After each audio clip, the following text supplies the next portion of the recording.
Student, এই সেশনে আমরা অ্যালডিহাইড এবং কিটোন শ্রেণীর যৌগসমূহের রাসায়নিক ধর্ম নিয়ে আলোচনা করব।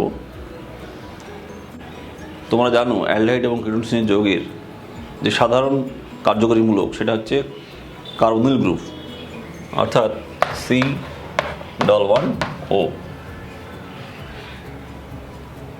এই C+1O এই কার্বনটা কি তোমরা ক্লাস 11 শিখেছো। এটা হচ্ছে sp2 হাইব্রিডাইজ কার্বন। এখানে একটা পাই বন্ড আছে, তোমরা দেখতে পাচ্ছ, এটা পাই বন্ড, এটা সিমা বন্ড। তোমরা বোর্ডে দেখতে পাচ্ছ যে কার্বনিল গ্রুপের যে গঠন, কার্বন গ্রুপের গঠনটা কি, যে কার্বনটা হচ্ছে sp2 হাইব্রিডাইজ, অক্সিজেনটা sp2 হাইব্রিডাইজ। তাহলে এখানে কার্বনের যে পি অরবিটাল আর অক্সিজেন যে পি অরবিটাল, এরা পাই বন্ড তৈরি করছে। কার্বন কার্বন ডাবল বন্ড, তাদের প্রধান বিক্রিয়া কী ছিল? Electrophilic addition reaction.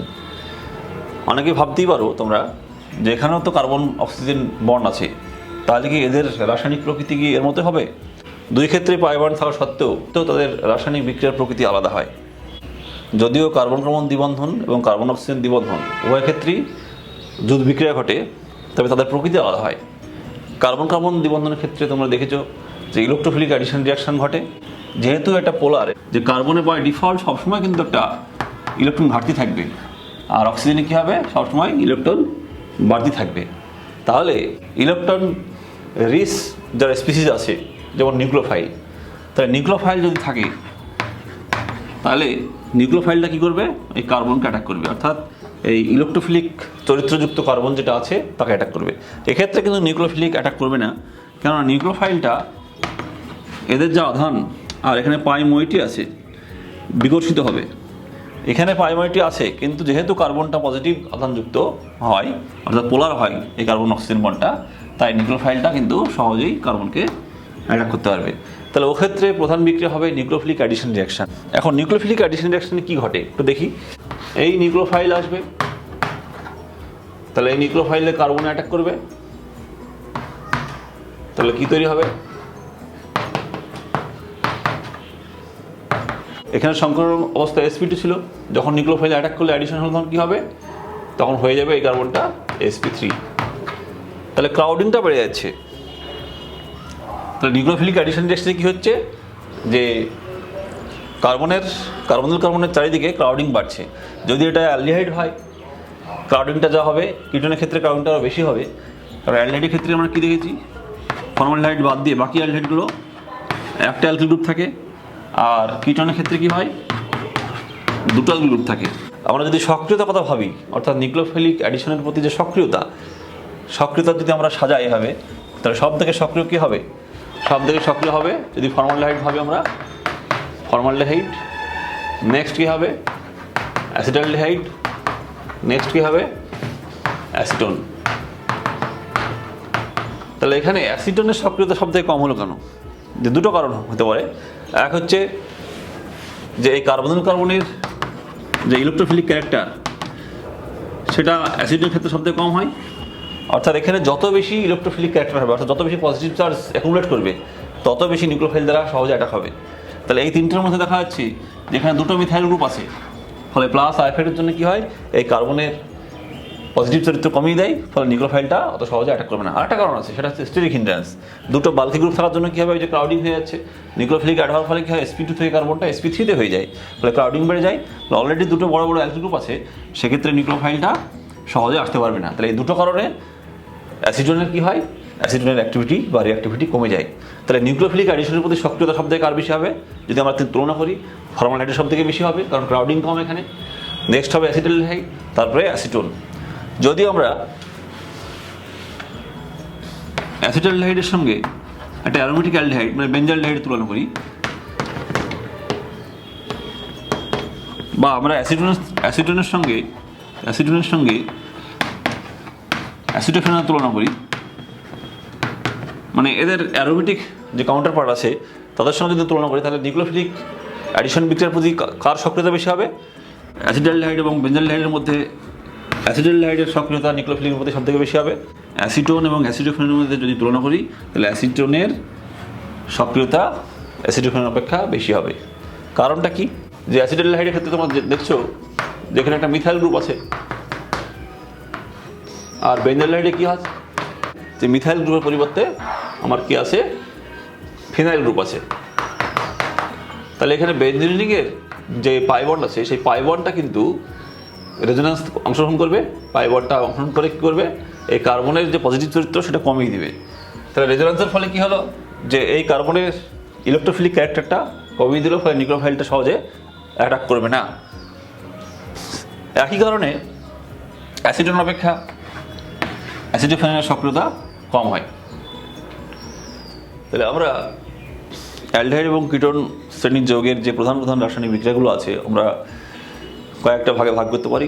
প্রথমে আমরা আলোচনা করব নিউক্লিওফিলিক অ্যাডিশন রিঅ্যাকশন, তারপরে আমরা করব অ্যালডিহাইড এবং কিটোন শ্রেণীর যৌগসমূহের অক্সিডেশন রিঅ্যাকশন, মানে ওদের অক্সিডেশন বা জারণ হলে কী তৈরি করে।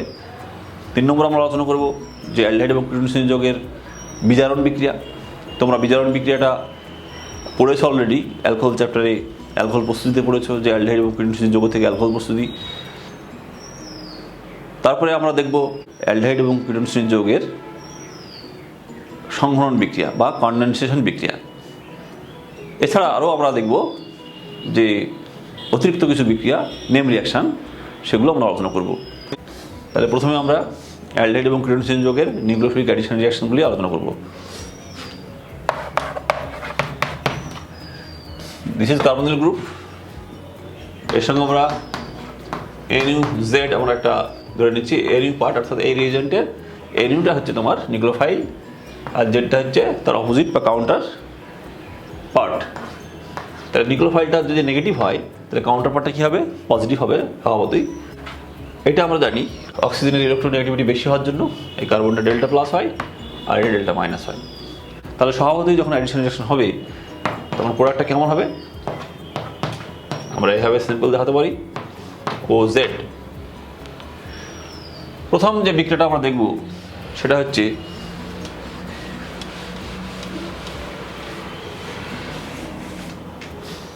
এক নম্বর রিঅ্যাকশন উইথ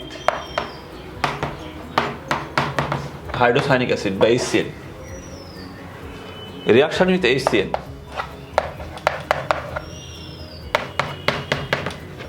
তাহলে এই বিক্রিয়াটা তোমাকে চিহ্নিত করতে হবে এর মধ্যে নিউক্লিওফাইল কোনটা। নিউক্লিওফাইল পার্ট হচ্ছে CNটা বা সায়ানাইড, আর তার কাউন্টার পার্ট হচ্ছে H। তাহলে কি হবে, নেগেটিভ পার্টটা কোথায় লাগবে, পজিটিভ অংশ লাগবে, অর্থাৎ এখানে কার্বনটা পজিটিভ অংশ। তাহলে কি তৈরি হবে, OH। মেকানিজমটা কি, প্রথমে সায়ানাইডটা বিয়োজিত হবে, প্রথমে HCnটা বিয়োজিত হয়ে H প্লাস আর CN তৈরি করবে, তারপরে ওই নিউক্লিওফাইলটা CN মাইনাস অ্যাটাক করবে, CN নেক্সট ফার্স্ট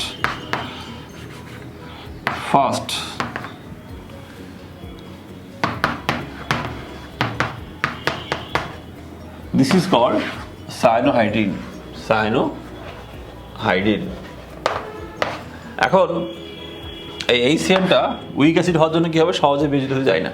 তাই এই বিক্রিয়াটা ক্যাটালাইজ করার জন্য করা হয় কোনো সময় সোডিয়াম হাইড্রোক্সাইড যোগ করা হয়।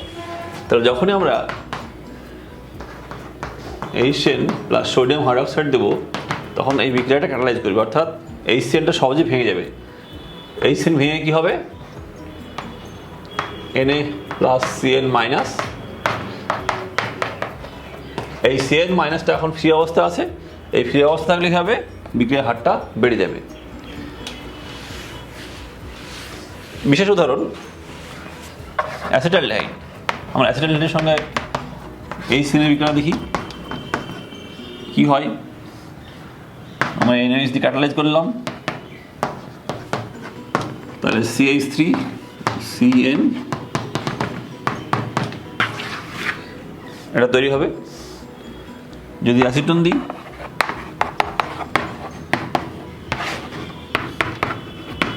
HCl NaOH CH3CH CN CH3 ওইস। এখন অ্যালডিহাইড অপেক্ষা কিটোনের সক্রিয়তা কম, সেজন্য যে কিটোনে অ্যালকিল গ্রুপগুলো খুব বড় থাকে সেই কিটোনগুলি কিন্তু এই শ্রেণীর সঙ্গে বিক্রিয়ায় অংশগ্রহণ করে না। কনভার্ট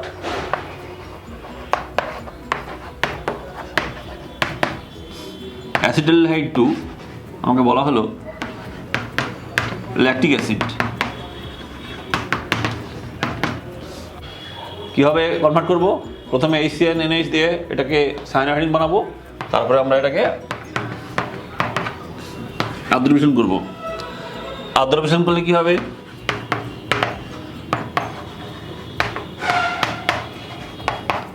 ল্যাকটিক অ্যাসিড তৈরি হবে। বাড়ির জন্য তোমাদের এই প্রবলেম দুটো থাকলো। অ্যালডিহাইড এবং কিটোন সেই যৌগগুলি সোডিয়াম বাইসালফেটের সঙ্গে নিউক্লিওফিলিক অ্যাডিশন বিক্রিয়ার সাহায্যে যুক্ত হয়ে বাইসালফেট কম্পাউন্ড তৈরি করে। এই বাইসালফেট কম্পাউন্ডগুলি কী হয়? সাধারণত হোয়াইট ক্রিস্টালাইন কম্পাউন্ড বা সাদা কেলাসাকার যৌগ। তো রিয়াকশনটা দেখি আমরা কি হয়। সোডিয়াম বাইসালফাইট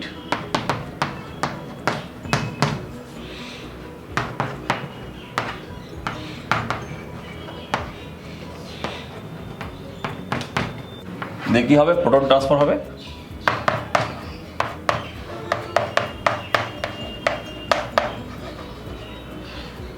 অ্যাকচুয়ালি সোডিয়াম বাইসালফেটের সঙ্গে NaHSO3 দ্রবণ হিসেবে থাকে বাইসালফেট আয়ন। এখন বাইসালফেট আয়নের যে পজিটিভ পার্ট সেটা হচ্ছে H আর নেগেটিভ পার্ট হচ্ছে SO3।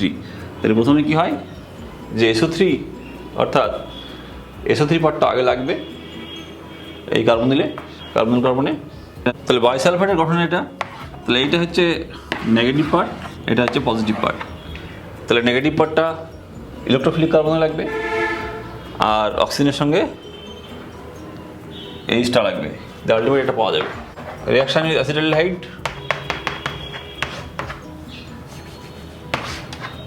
সোডিয়াম বাইসালফাইট, আমরা একবারে দেখাচ্ছি CH3 বাইসালফেট কম্পাউন্ড,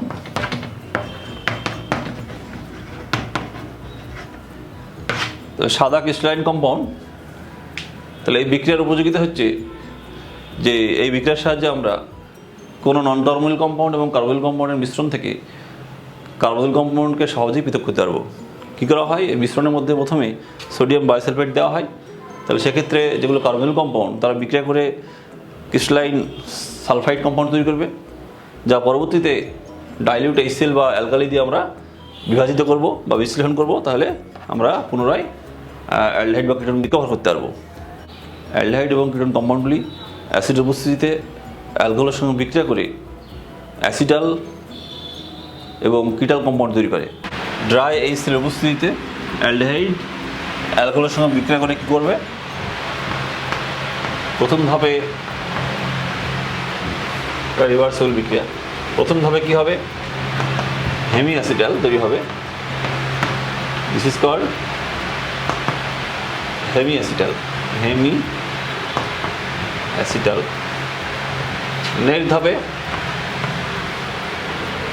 নেক্সট ধাপে আবার যদি আমরা আর এক মোল অ্যালকোহল দিই ড্রাই HCl, তাহলে জল বেরিয়ে যাবে, বেরিয়ে গিয়ে ডাই অ্যালকক্সি কম্পাউন্ড তৈরি করবে, যেটাকে বলে অ্যাসিটাল। তাহলে মেকানিজমটা কি?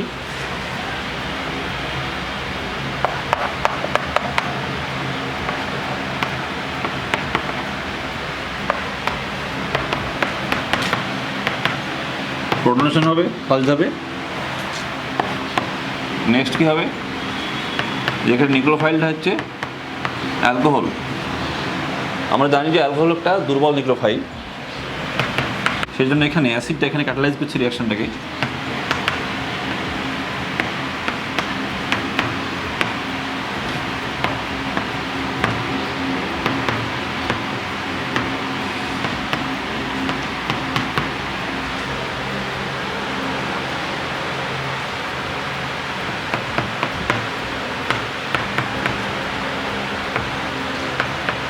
Minus H plus.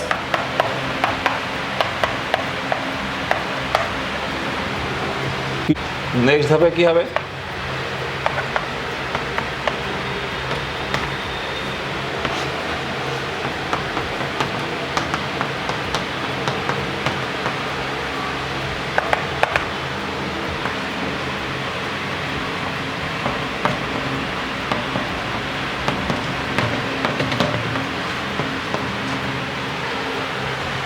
জলটা বেরিয়ে যাবে।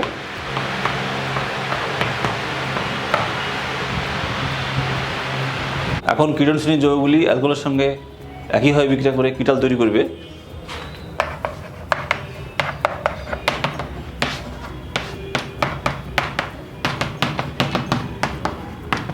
প্রথমে আমরা হেমিকিটাল দেখতে পাবো। নেক্সট ধাপে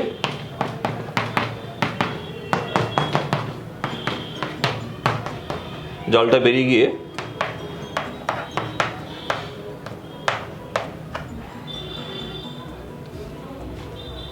কিটাল তৈরি করবে। This is called কিটাল।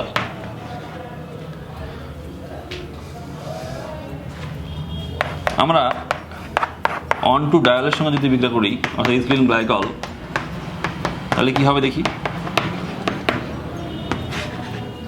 পিটিএস, আমরা HCl এর বদলে প্যারাটোলিন সালফোনিক অ্যাসিড ইউজ করতে পারি। তাহলে প্রোডাক্টটা কী হবে দেখি।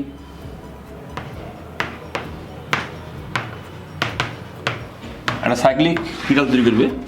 এই কিটাল বা অ্যাসিটাল শ্রেণীর যৌগগুলি ক্ষারের প্রতি নিষ্ক্রিয় হলেও ইহা অ্যাসিড দ্বারা বিভাজিত হয় বা অ্যাসিড দ্বারা ভেঙে যায়, ভেঙে পুনরায় অ্যালডিহাইড বা কিটোন তৈরি করে। যেমন